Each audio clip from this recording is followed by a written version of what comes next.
গ্রাম বাংলায় সন্ধ্যে 6টা মানে চায়ের দোকানে আড্ডা। তো আমরা চলেছি এখন চায়ের দোকানে গ্রাউন্ড রিপোর্টিং করতে। তো গ্রাম বাংলার মানুষের সঙ্গে কথোপকথন হবে। তো দেখা যায় আমাদের সঙ্গে রয়েছে ক্যামেরাম্যান অপারেটরের সঙ্গে আমি সুধীর ভাই। দেখি এখানকার স্থানীয় বাসিন্দারা কি বলে। তো প্রিয় দর্শক, আমরা হাঁটতে চলেছি রেবাজি চায়ের দোকান।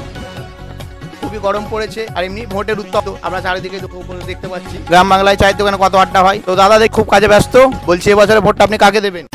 ভাবছি যে আমার দোকানে এসিটা লাগিয়ে দেবে, তাকেই ভোটটা দেবো। কি বলছেন? এসি? এই গরমে লোকের পাখা জোটে না, আপনার এসি লাগবে? গানের তলায় বরফ গুজে শুয়ে থাকে। তো চলে যাই আমরা গ্রামেরই এক দাদার কাছে। তো দাদা, এবছর ভোটটা আপনি কাকে দেবেন? আমার তো হাতই নেই, ভোট দিয়ে দেবো নাকি ভোটটা?